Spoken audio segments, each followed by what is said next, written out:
Hello everyone. Today we will discuss some questions on fork. So before actually starting with the question, let's just have a quick recap of fork. And if you haven't seen my video on fork and exec system call, you can click on the I button and watch. I would suggest that you should watch them first before starting the questions on fork. So fork is basically a system call which creates a duplicate of a process, and that duplicate is known as the child process. Both parent and child start executing from the same instruction because they have same shared program counter. Okay, so now let's look at the first question. So here you have int main, and then you have a fork system call. Let's suppose this process P was executing, and then when this fork system call will be executed, so you have one P and a duplicate process, a child process will be created. Let's denote it by C. And then as we know that both will start executing from the instruction followed by fork. So P will execute this statement hello. So one hello will be printed by parent process, and then child will also start from executing this instruction, so one hello will be printed by child as well. So in total you will get the output will be there will be two hellos. Okay, so now let's look at the second question. Here you have fork system call, so there is one process P, so now you will get P will be as it is, and then one more process will be created.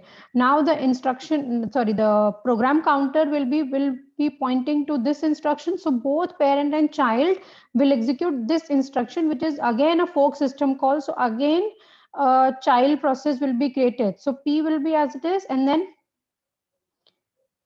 let's denote it as C1. So C2 will be another process, child process will be created. And then this, when this child process will execute this instruction, so it will like C1 will be as it is, and then it will create one more process, C3, let's say. Then all these processes will start executing from this instruction because this is the instruction followed by fork. So when P1 will execute this, P will be as it is, and then it will be C4. Then for C2, it will be C2 as it is, and then C5. Then for C1, it will be C1 as it is, and then C6, C3 as it is, and then when C3 will execute this fork system call, it will create a new child process, let's say C7. Now, since you have 8 processes, one is like the one was the original parent process, and then C4, C2, C5, C6, C3, C7, and C1 also, sorry. So you have 7 child process and one main parent process.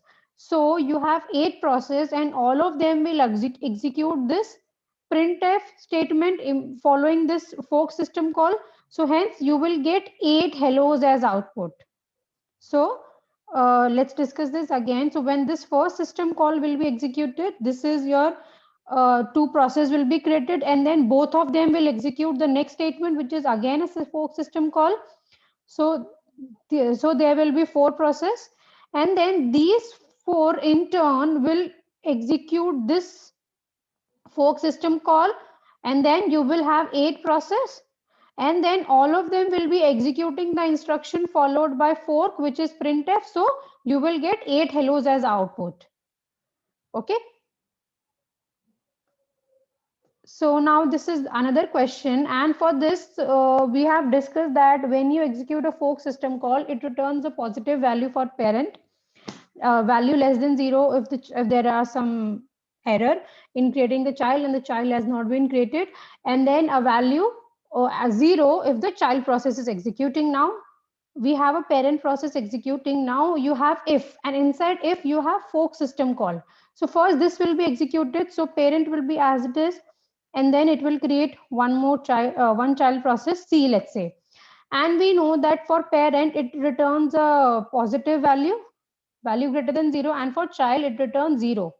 Now you have two options, like either your child will execute first and then the parent will execute, or the parent will execute first then the child will execute. It depends on the operating system, like which process will be executed first.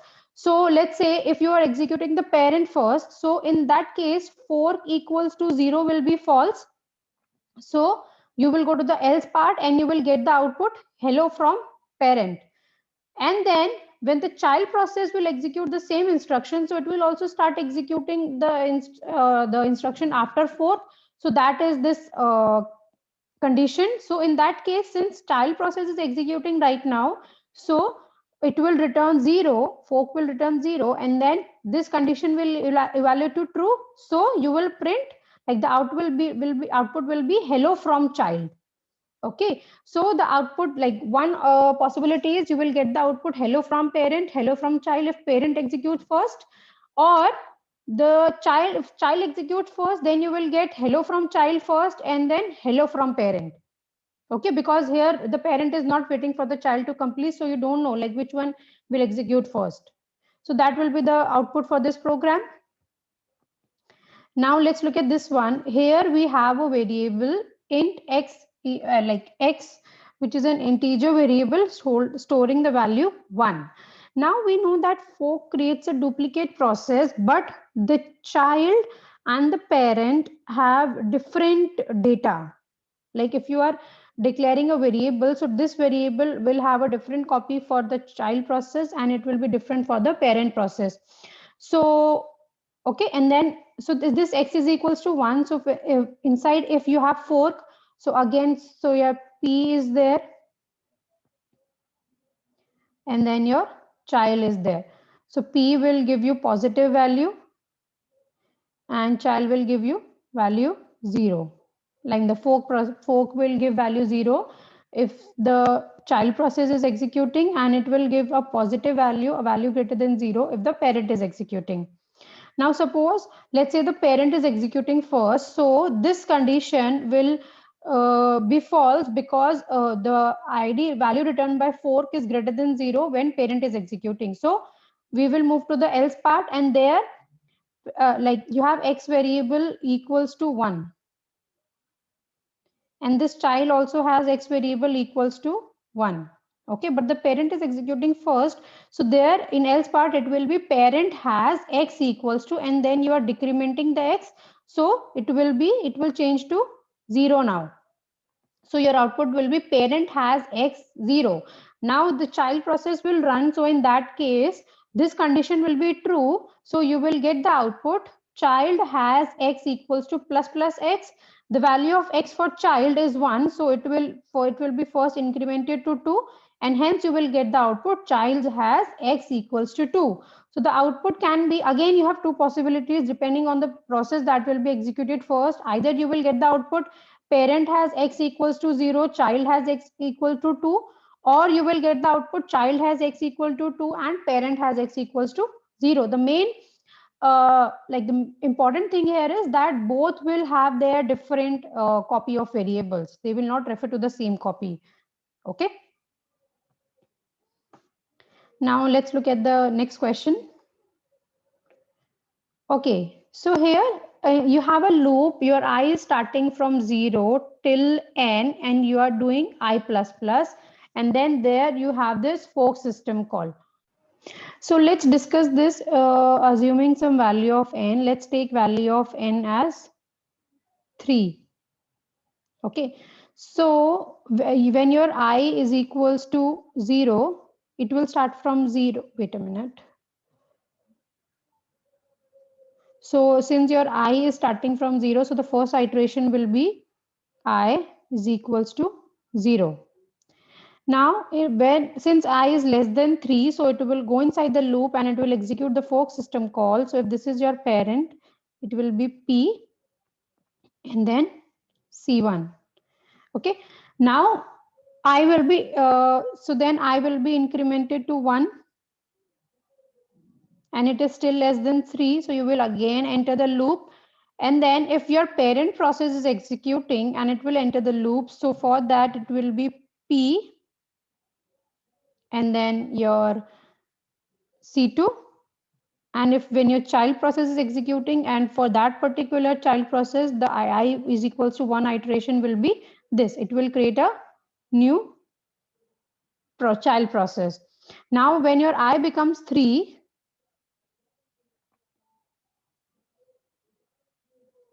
so this parent will come as it is, and then it will create a new child process because you have again a fork system call, so it will be 4. And then this C2 will again create a child, because this it will also execute the fork system call.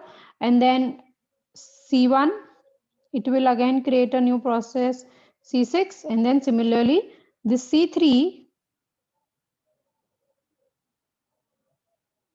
and then C7. So basically in total you have 8 processes, but the child process are 7.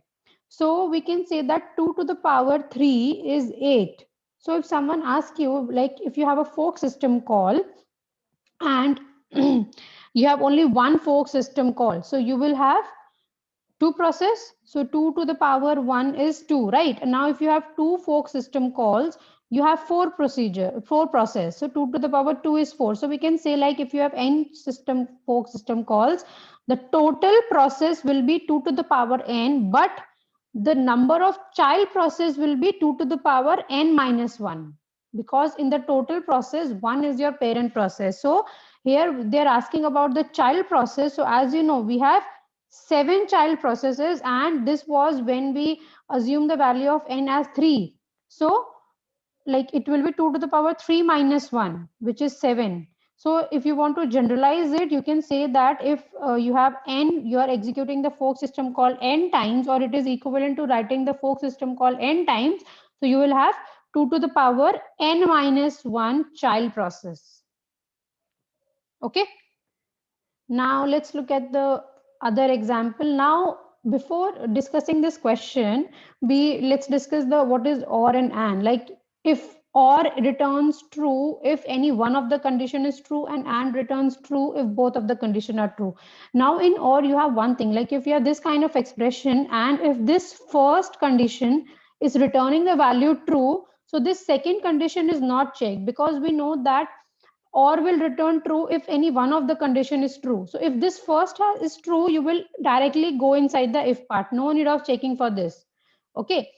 Now let's discuss this. So basically in if you have a fork system call, so you have one process, it will be P as it is, and then C1.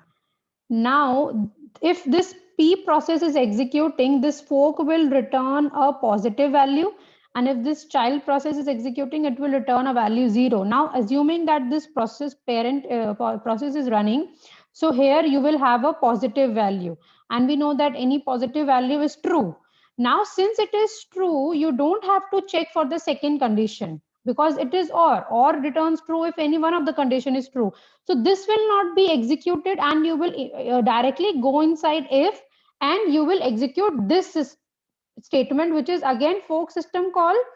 So it will be P and C2. Okay. And then when this parent, so that is it, and then your parent process will execute 1. So 1 you will get from here, and then when this child process execute, it will also start executing from this statement, the statement following 4. So this will be the output, right? Now let's see what happens if your C1 process is running when when the first fork call was executed. So in that case, here it will be 0. Now since first condition is 0, so you will have to check for the second one, because all returns true when at least one of them is true. So if this is true, then also you can go inside the if. So you will have to check for this. Now when we come to the second thing, this is a fork system call. So this child will create a new process. This child of P will create a new process. Okay.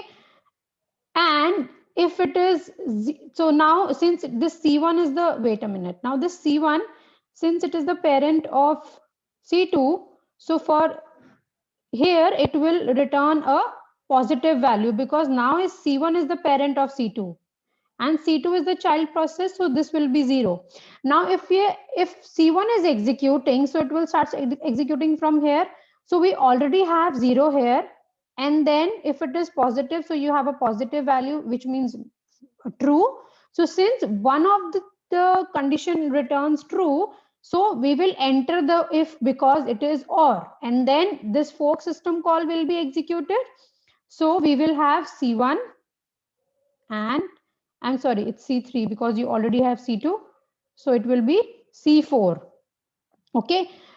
And then if C3 executes at this point of time, so this is already 0, this will be 0. So you will not enter the if because both are false. So it will return false. So you will not enter the if. Hence, fork system call will not be executed for this part inside if. Hence, and then when C1 is executing, so it will start, it will print 1, 1, and 1. So you will get 5 ones as output. Let's discuss this again.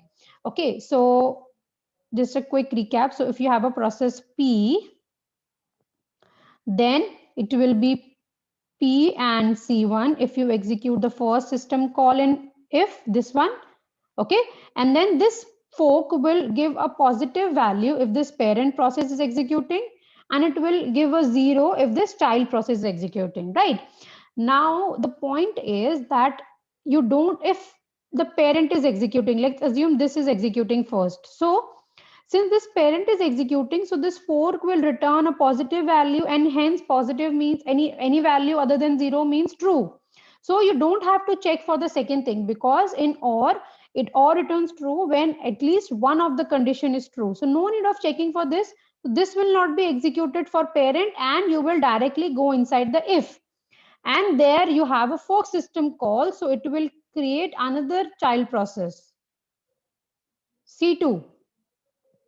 Okay, and both will start executing. Now both will start executing the instruction immediately after this fork system call. Now both will print 1 and 1. Okay, this was when parent started executing at this point of time. Now let's see what will happen if here the child process was executing C1. So if C1 is executing, so this will be 0. Now 0 means false. So now since this first condition is false, you will check the second thing if this is true or not. Okay, so this will be executed for child. So hence child will create new process C1, like child, this will be as it is, and then a new process will be created C3. Okay, now since this C1 is parent of C3, so fork will return a positive value for C1 and 0 for C3, because now C3 is child of C1. Okay, now suppose if C1 is between these two process, if C1 is executing first, now we already have 0 here, so this will be positive. Now since this is positive, which means a non-zero value and hence true, so since one of the condition is true and it is or, so we will enter inside the if block, and fork system call will be executed. So hence C1 will create a new process C4. Okay, and then both of them will start executing the instruction followed by the fork system call. So this fork system call created process C4, so both will start executing from here. So you will get one from C1 and one from C4. Now if here your C3 was executing, so what will be the case then if C3 was executed here?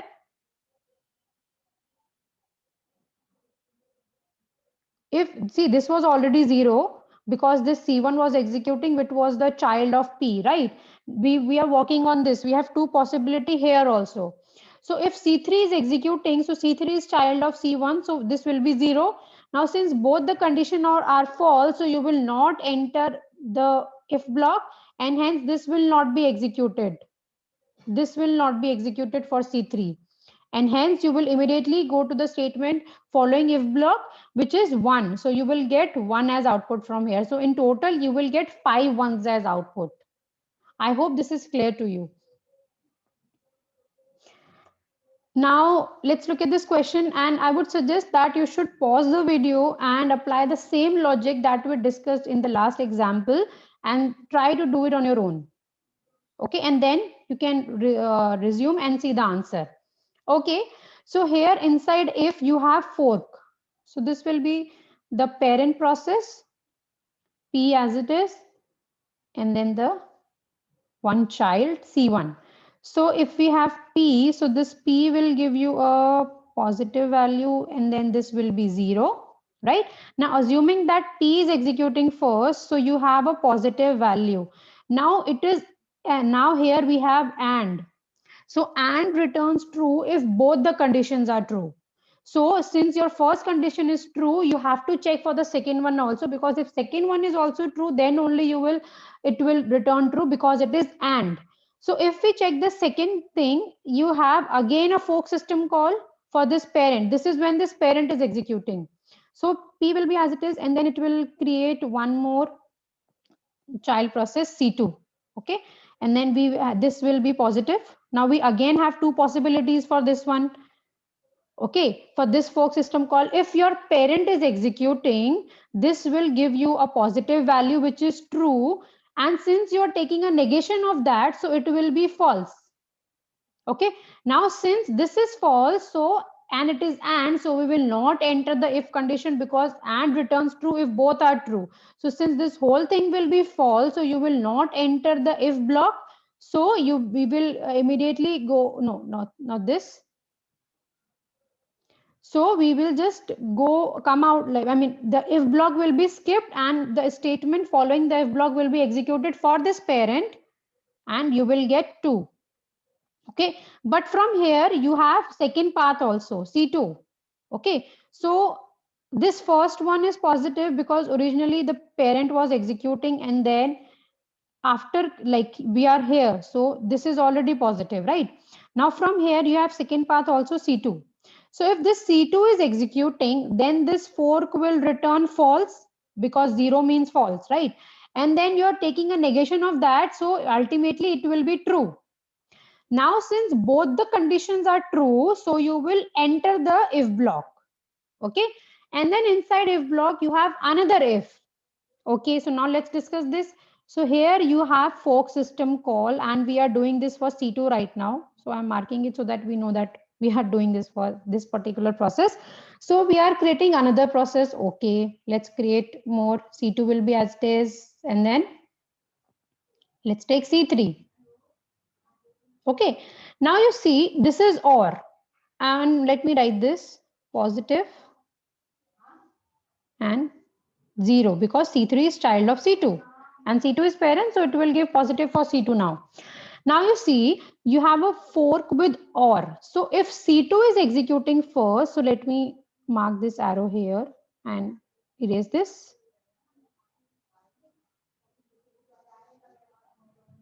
If C2 is executing, so this fork will give you a positive value, and hence it will be true because positive value are true, any non-zero value is true. And since it is OR, so you don't have to check for this one because one condition is true, you can just skip the other one and you will directly enter the if block, right? So this will be skipped for C2, and hence this fork system call will be executed, and hence C2 will create a new child process, let's say C4. Okay. Now this was the system call. We are on this statement now. C2, if C2 is still running, so C2 will go to the next statement, which is print 2. So hence you will get 2 from here, and C4 will also start executing the same statement. So 2 here. So this is the output till now. Okay. Now what if, now let's, we are inside this if portion. Now what if, I mean this, wait, let me erase this.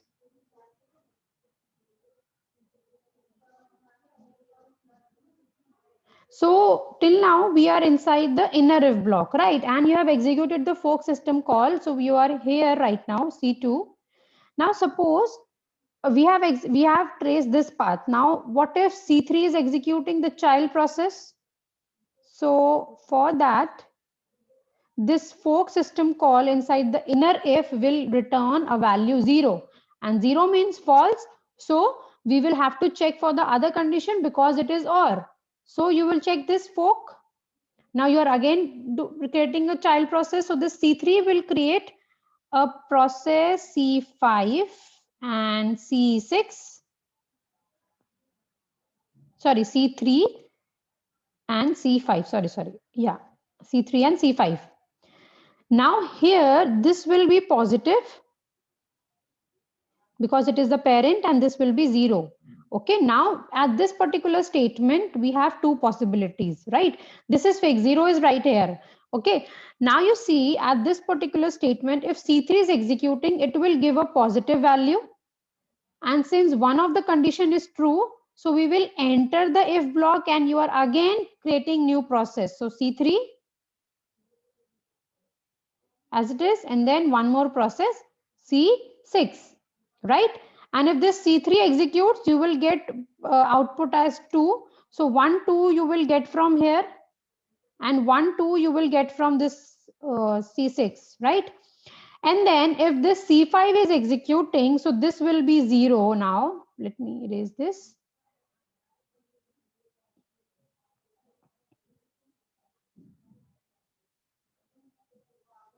So if we are here, and if C5 is executing, C5 is the child process, so 0, both the conditions are false, so you will not enter the if block, so this block will be skipped, and hence no fork system call for C5. So you will just, it will just execute this statement, so you will get 1 2 from here. Okay, and then we are still left with C1. Okay, so this comes when you just at the top here. Oh, sorry, let me get it back. We have not traced the path for C1. We were just doing it for the pair when the the topmost P was running. We have traced this path, but we have not executed C1. Now, when you executed this first fork system call, okay, and if the child process is running, so it will be 0. But you see, since the 0 means false, and if the first condition is false and you have AND, so you will not check this, because AND returns true when both are true. So if you know that the first condition is false, what is the use of checking this condition? It will give false, so this will not be checked, and hence this if block will be skipped for this particular process C1, and hence it will just execute the statement print F2. So you will get an output as 2. So in total, we will get output. How many 2s are there? 1, 2, 3, 4, 5, 6, 7. So you will get output as 7 2s. 2, 2, 2, 2, 2, 7 times. Okay. Let's discuss this again. See, you just have to focus and be patient, and just keep this in mind that you have to check for both condition if it is and if the first one is true, and you don't have to check for the second condition if first condition is true in case of OR, because OR returns true if any one of the condition is true, and if you check for the first condition and it has evaluated true, so there is no point of checking the second one, so that is skipped. Okay, and but if it is and your first condition is true, then only you will check the second one. If first condition is false, then there is no need of checking the second one, because we know that AND returns true only if both the conditions are true. And if the first one is false, what is the use of checking the second one? So it will be skipped. Let's discuss this again. Okay. So first fork system call will create two process P and C1. So we are here right now. Okay, and then we know that P is parent and C1 is the child, so fork will return a positive value for parent and 0 for child, right? When the parent is executing, a positive value will be returned, and when child is executing, 0 will be returned. Now since you have two values, like two possibilities, either the parent will run or the child will run, so you will have to trace both the paths. So let's assume that the parent is executing first. So if parent is executing, this fork will return a positive value. Now, since it is positive, positive means any non-zero value, which means true, right? So this is true. Now, since this first one is true and it is so now you can check for the second one, because first one is true. So there is a possibility that this complete condition can evaluate to true because your first one is true and it is joined using AND. Okay. So this will be executed. Now, when you're executing this, you have again a fork system call. So this parent will in turn create a new child process C2. And since C2 is the the child, so it will be 0 and then positive. Now, okay, let me erase this circle. It's not going. Yeah. So now we are here. Let me mark it here, right? Now for this, see, for this particular thing, you have two possibilities. See, you have already done this because this is true, then only you came to this particular thing. So this is true, right? So this is as it is, you don't have to check for this again. We are working on this right now. And this, suppose this parent is executing here, so it will return true because it is a positive value. But here you are taking negation. So if parent is executing, it will return a positive value 4 and hence true, but you are negating it. So ultimately it will be false. So it will be false for when the parent is executing in this case. So since it is false and one is true and you have joined with and, so this complete expression will return a value false and hence this if block will be skipped. So you will just go to the statement following if block which is true. So this parent will printf 2. Okay. Now we were here and you had one more possibility, like if this C2 process is executing, then what you will do? So let's see. So if C2 is executing, 0 will be returned because it is the child process of P. So, and 0 means false, but you are taking negation. So it will be ultimately true. And since both the conditions are true and you are joining them in and, so you will enter the if block for this particular process C2. Am I clear? Okay. So then you have again if block. And if block, you have again a fork system call. So it will C2 will again create two process, C2 as it is, and I mean one more process. So there will be this C2 and C3 here. Now you see here we again have two possibilities, either C2 will execute or C3 will execute. Let's assume that C2 is executing first. So since C2 is the parent of C3, fork will return a positive value. Positive means true. So I'm just writing T over here, but you see this is or returns true when one of the condition, at least one of the condition is true. Now your first condition is true, so you will, this condition will be skipped because it is or, no need of checking this because this first one is true. So this will be skipped and you will just enter the if block where you have one more fork call. So it will create one more child process. You will have C2 and C4, right? And then if C2 is executing, it will just execute the statement followed by a fork, which is printf2. So you will get 2 end of C2. Now, if C4 is executing, it will also execute the same statement true. So 2 will be executed, right? This is when we are following this particular path.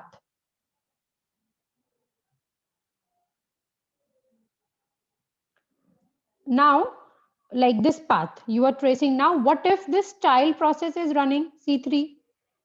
So if this child process is running, we have 0, right? Let me erase this also. Now let's see this. So we were here, C2 was executing. So this fork system call created two more process, C2 and like one more process, C3, child process was C2. Now this C3 is the child process. So this fork system call will return 0. So hence it is returning 0. So this will be false, right? Now since it is false, but you have or.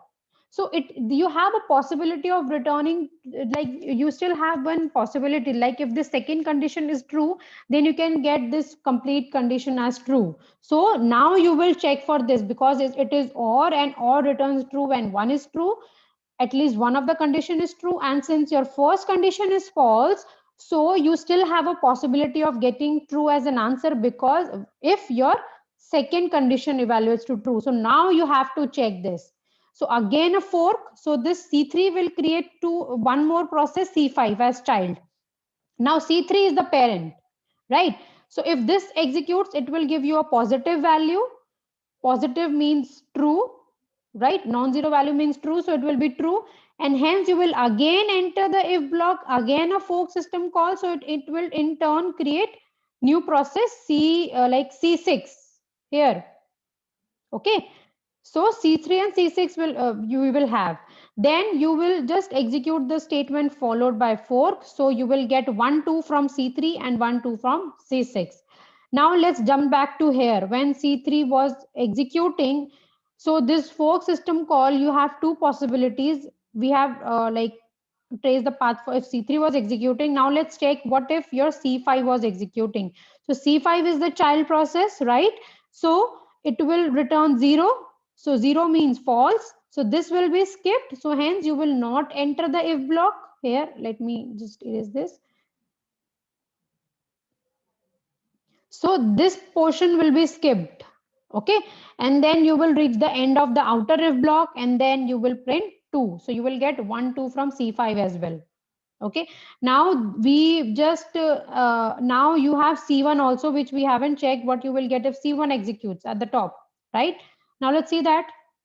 So this C1 was created from the first system call of first fork of if, outer if. So let's just erase everything and see what will happen there. So basically, if your C1 is executing, so this first fork will give you value as 0, which means false. Now, since it is 0, so you will not get this. Okay, we have written it right. So let's just discuss this again. Then 0 is there, so false. And so you will skip this, and then you will get the output as 2 as it is. Okay, right? Now you will get in total 5 2. No, not 5. 1, 2, 3, 4, 5, 6, 7 twos as output. Okay. I hope this is clear to you. These questions are really important. So do a practice of these questions. And if you have any queries, please drop them in comment section. Thank you.